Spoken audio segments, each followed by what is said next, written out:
Velkommen til min kanal. Jeg har knekt neglen, og jeg mistet neglen, og jeg vet ikke hvor neglen ble av. Så ikke se på det. Men i dag så skal jeg strikke 2 prøvelapper. Den første er dette bomullsgarnet her, som selvfølgelig er fra Solberg Spinneri, i en mørkegrønn farge. Og planen er at dette skal bli julekjolen min i år. Så jeg har tenkt å strikke en prøvelapp med 2 tråder, sånn at den blir litt tykkere. Og så, etter jeg har strikket den prøvelappen, så må jeg da telle masker og rader, for å så finne ut hvor mange masker og rader det er per 10 cm, sånn at jeg da kan regne ut mønstret jeg skal lage. Jeg synes det er så gøy å strikke prøvelapper. Er det rart? Ja, det er litt rart. Her er mine andre prøvelapper. Dette var fra den siste kjolen jeg lagde til Sofie. Så dette er resten av det garnet. Dette er en sånn radteller som teller rader hver gang du går forbi. Så den er nullstille. Nå gikk den en rad, så da var den nullstille igjen.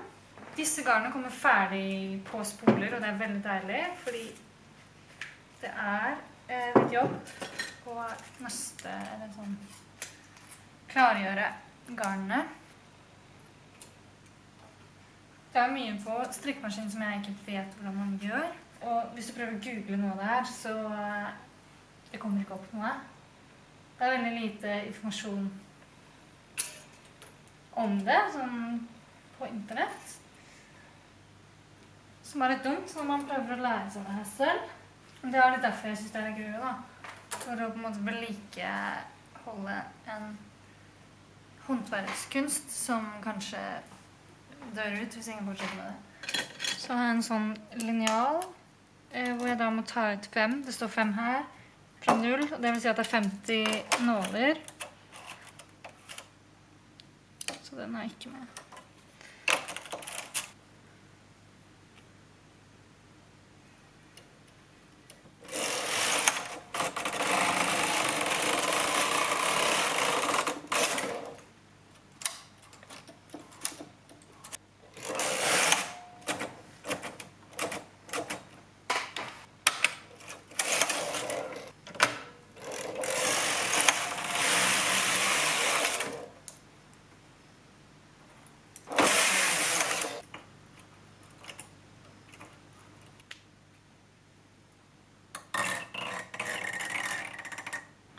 Strikket ferdig, og nå skal jeg stryke før jeg kan begynne å telle.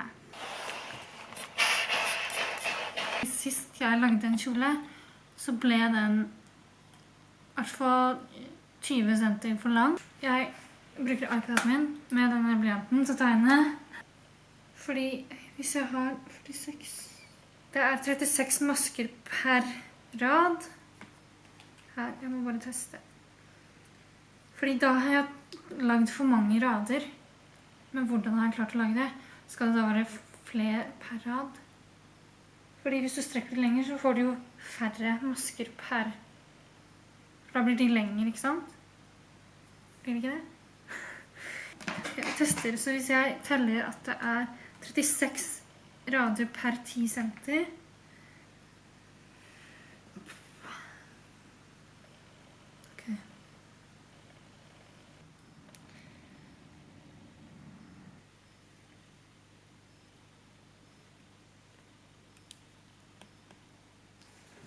nå har jeg tegnet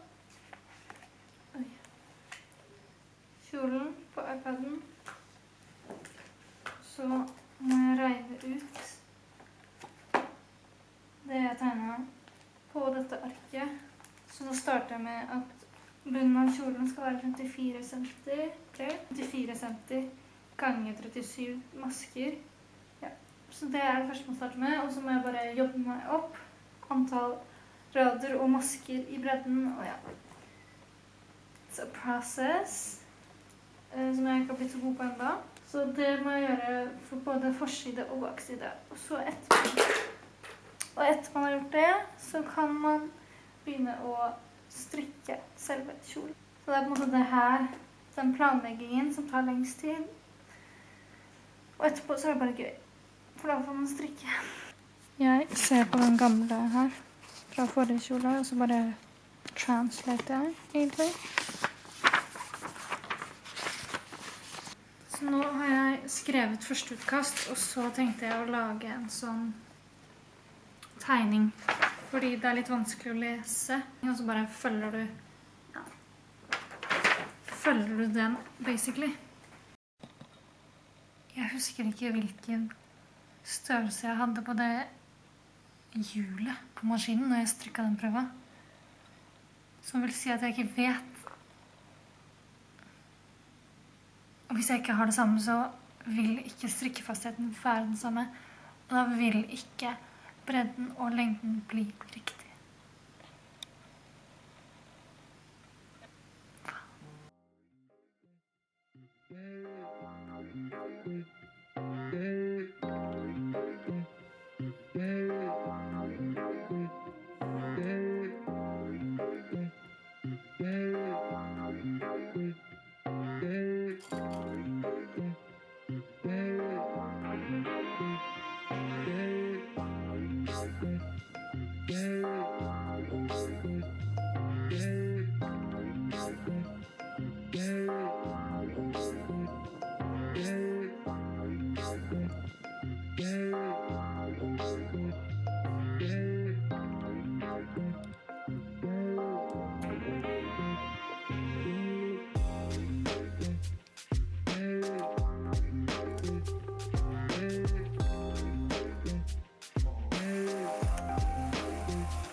Good morning! Nå er det fredag. Jeg skal på jobb i dag. Men jeg starter ikke... Jeg har aldri tidligvakter på Soretex. Så da rekker jeg å gjøre ting før jobb, og det synes jeg er litt deilig. Så I'm gonna make some coffee, og så skal jeg strikke litt. This is my Mocha Master, hvor du alltid finner gårsdagens kaffefilter. Jeg kunne ha fortsatt å strikke i går kveld, fordi klokka var ikke så mye når jeg må ha det fra meg. Men samtidig så opplever jeg at når jeg bare gjør ting fort for å bli ferdig, så skjer det et eller annet, fordi du er ikke fokusert nok. Og hvis du ikke er fokusert nok, så ødelegger du det. Fordi da kan det skje sånne små ting. Det er knute på tråden, eller tråden sitter fast. Det er liksom, ja, du mister en maske, det er så mye som kan gå feil. Og det er vanskeligere å ta det opp igjen. Så man må liksom prøve å gjøre det så nøye som mulig fra start, for å unngå sånne unødvendige feil. Og derfor valgte jeg å heller stå nå, etter jeg har sovet, og så gjøre det, fordi det er helt nytt og jeg har ikke gjort det før. Så jeg ønsker det skal være sharp når jeg skal gjøre det. Jeg burde egentlig spise før jeg begynner å strikke, men jeg klarer ikke det. Så jeg må bare starte først, og så blir jeg sikkert ferdig før jeg vil spise. Men det er sånn, jeg kan ikke vente, fordi jeg har så lyst til å strikke ferdig. Det er det beste jeg vet om å gjøre på morgenen. Som kaffe. Cheers. De tallene som står på siden der er på en måte de holdepunktene. Så når jeg vet at når jeg har gjort ferdig det som står i den lille skrifta, så burde jeg være på de radene.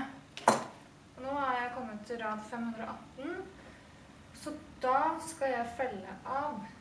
Jeg skal felle 28 masker hver side av 0. Så jeg har tenkt litt på hvordan feller jeg finest, fordi det er midt foran på kjolen. Og jeg kan ingen andre måter å felle på enn den bare vanlige.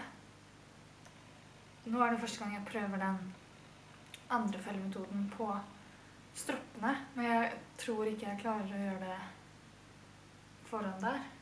Så da tror jeg bare jeg må ta den vanlige. Det blir ikke så ille, men det kunne sikkert vært bedre.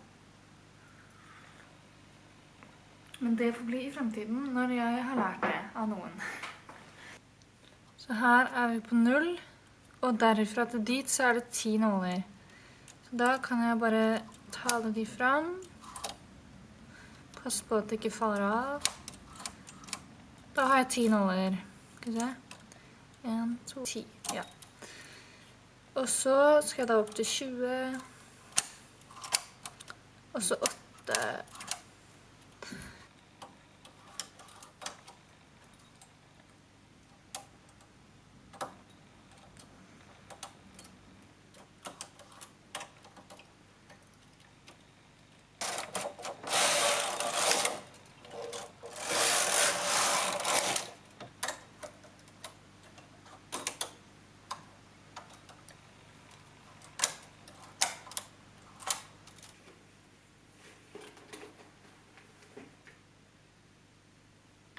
New day. Nye muligheter. I dag skal vi... Jeg glemte å sette opp kamera. Jeg har å skrive de siste 7 centimeterne på oppskriften min. Men etter jeg har skrevet det, så kan jeg endelig begynne å strikke, og jeg har tenkt sånn hver dag nå. I dag skal jeg få strikka, i dag skal jeg få strikka bakdelen. Men i dag er dagen. Det skal gjøres. Og jeg gleder meg, fordi da kan jeg vaske den, og så kan jeg sette sammen begge delene. Og jeg gleder meg sånn til å ta den på når den er ferdig. Det er det beste. Da er det bare å skrive ferdig, og så sette seg over på maskinen og strikke i vei. Da har jeg skrevet ferdig. Jeg har skrevet det og tegnet resten der. Så tar vi den flotte tegningen, setter den her. Sånn. Og så kan jeg se på den samtidig som jeg strikker. Jeg var litt redd for at jeg skulle gå tom for garn. Jeg har bare 4 spoler. Men det her er det jeg har igjen etter å ha strikket forstykket. Og det er egentlig så mye, så jeg føler egentlig jeg bare har brukt halvparten av garnet. Så da vet jeg i hvert fall at jeg har nok. Da er det bare same procedure as last time. Flytte de greiene som er i veien.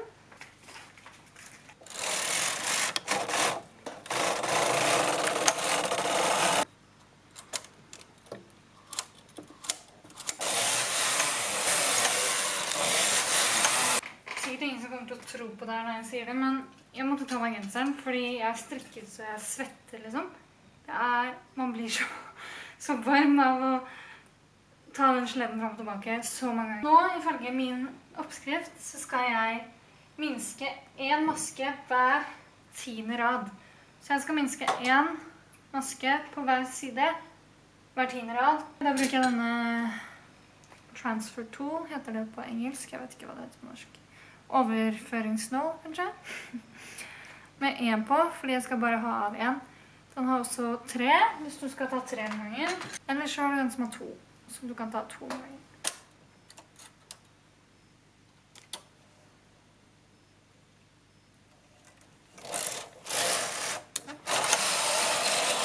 Nå har jeg bare gjort akkurat det samme som jeg gjorde på forsiden. Men nå har jeg jo skrevet litt annen oppskrift, fordi jeg vil ha en annen klein. Så det jeg skal gjøre nå i 6,5 cm er å felle 3 masker innenfor 3 masker hver 4. rad, og det skal jeg gjøre 6 ganger. Det her er det som er skummelt, fordi jeg vet jo ikke om det her er riktig. Det vet jeg ikke før jeg har strikket det. Og da er det også en sjanse for at det ikke er riktig. Det har jeg skjønt mange ganger før, men jeg krysser fingrene og håper på at jeg har klart å regne ut riktig, sånn at resultatet blir sånn som jeg ønsket at det skulle bli.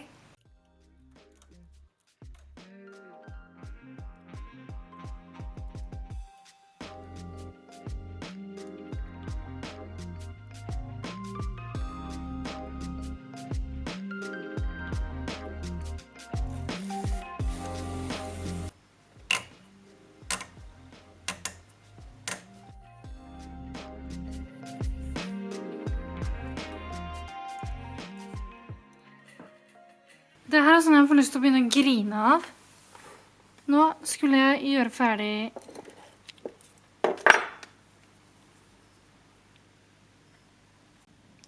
falt hele av maskinen. Jeg har strikket en siden. Det ble dritbra. Skulle gå over på andre. Den faller av. Og da betyr det at jeg må sette den på igjen, men da må jeg også rekke opp alt det her, så vil si at jeg må ta opp den siden. Det gikk så sykt bra. Det gikk litt for bra. Det var sånn, hvorfor er det så lett? Og da vet jeg, når det går så smooth sailing, så vet jeg at det er et eller annet som kommer til å fucke seg opp. Så jævlig. Og det gjør det nå. Jeg tror jeg har funnet en løsning på problemet. Så alle de her, fordi det tar alt for lang tid for meg, og det er veldig avansert hvis jeg skal måtte ta opp alt dette. Så det jeg skal prøve nå er å håndstrikke hele veien tilbake. Jeg har gjort bakstykket ferdig.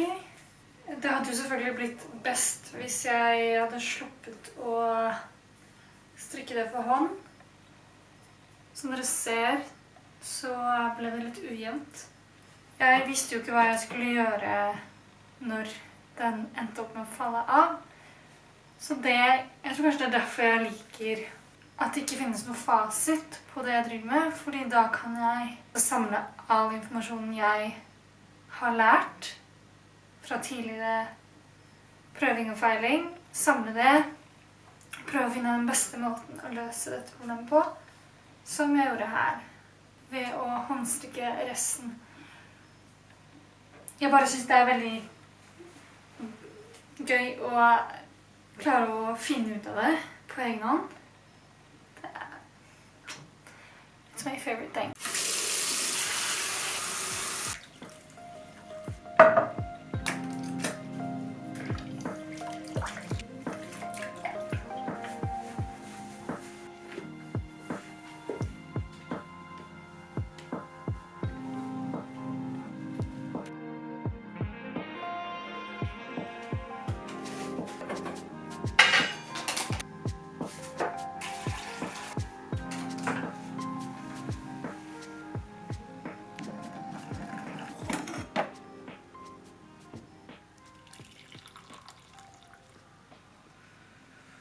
Jeg sliter litt med delayed satisfaction, for nå har jeg bare igjen, jeg skal hekle en kant på baksiden, og så har jeg bare igjen å sy det sammen. Men jeg har ikke tid til det nå, for jeg skal på jobb om 1,5 time, så jeg vet at jeg ikke har tid til å gjøre det. Men i mitt hode så er det sånn, jo, gjør det nå, så blir det ferdig. Og da får jeg på en måte den satisfaction av at jeg blir ferdig, og ser det ferdige produktet. Men det som pleier å skje da er jo at jeg prøver å gjøre ting raskt, og så skjer det et eller annet feil, og så er det sånn, ja. Det er bare bedre å vente til jeg har nok tid. Men da skal jeg i hvert fall gjøre det, og så skal jeg stryke.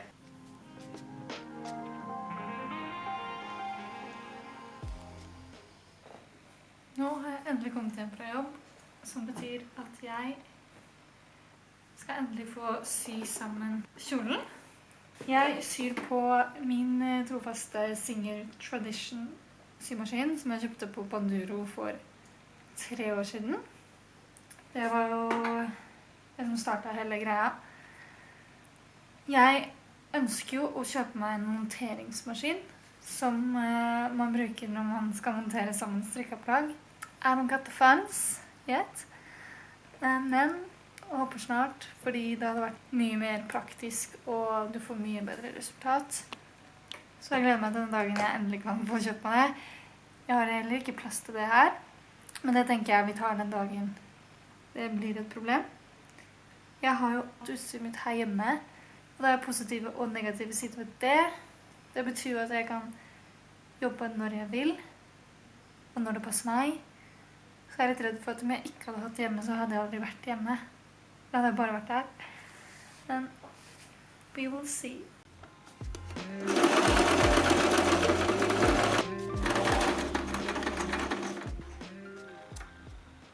Jeg har puls. Dette er make it or break it. Når jeg strikker for hånd, og når jeg hekler, så pleier jeg å prøve på. mens jeg jobber, men her får man ikke gjort det. Så jeg har på en måte ikke før nå. Jeg har designet, jeg har regnet ut alt, jeg har strikket det, jeg har vasket det, jeg har strykket det, jeg har sydd det sammen, og først nå kan jeg teste ut om det her faktisk ble ok. Det er sånn nervepinne, men nå skal jeg prøve på. Jeg føler det her skjer hver gang. Nå har jeg tatt på meg kjolen, og jeg ble ikke så fornøyd.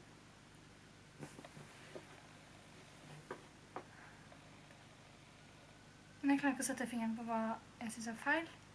Eller det er sånn, jeg er veldig pirkete, så det er sånn, den er 1 cm for kort. Den er litt stram der, den skulle vært sånn og sånn der. Men det er jo ikke noe galt med den, egentlig. Jeg tror jeg skal sove på det. Og så ser vi i morgen. How I feel. Jeg vet ikke. Jeg bare er så kresen. Jeg tenker sånn om alt jeg har lagd. At, oi, den kunne vært bedre, eller sånn. Den var ikke så fin. Jeg vet ikke om det er en negativ eller positiv ting, men det er sånn det er. Men man er vel alltid sånn med det man selv lager. For jeg blir dritimponert av andre som gjør ting. Men når jeg selv har gjort det, så er jeg sånn, ja. Dere har enda ikke sett den. Dere får ikke se for det i morgen. Nå har jeg tenkt litt mer. Jeg har tenkt på det. Jeg har bestemt meg for å rekke opp hele baksiden. Det er veldig kjipt, men samtidig, når man bruker så lang tid på noe, så må man jo bli fornøyd.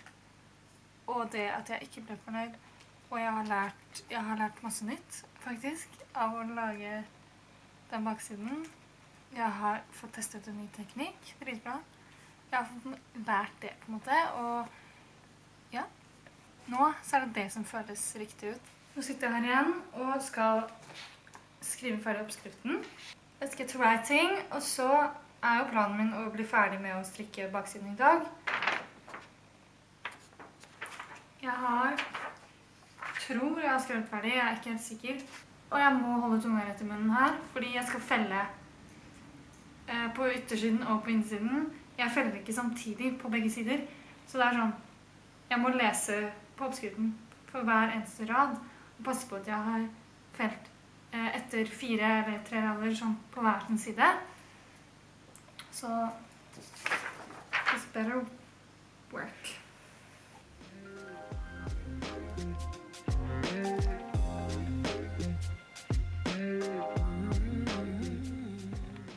Nå sitter jeg og tar opp kjolen. Jeg prøvde den på en siste gang for å være helt sikker på min avgjørelse, og ja, jeg står fortsatt på det at den er helt grusom.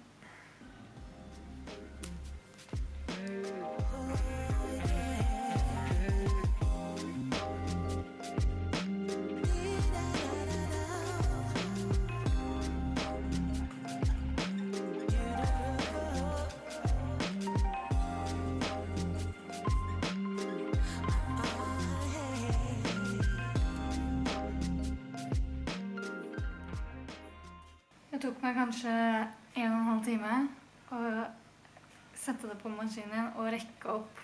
Sånn, ikke sant? Da har jeg den, og den sitter fortsatt fast i strikketøyet. Så skal jeg bare tre den i maskinen, og så kan jeg egentlig begynne å strikke. Nå starter vi på nytt.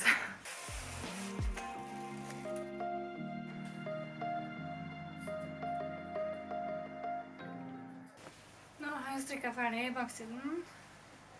Det var mye vanskeligere enn jeg trodde, faktisk. Jeg blir faktisk sjelden imponert over egne ferdigheter. Men nå følte jeg faktisk at jeg ble det, fordi jeg er sånn... Det føltes veldig stygt ut. Jeg tror faktisk det ble veldig bra. Hvis det ikke blir bra nå, så vet jeg ikke helt... Jeg kommer jo selvfølgelig til å gjøre ferdig uansett hva som skjer nå, men det er jo deilig at hvis man blir fornøyd. Etter det andre forsøket.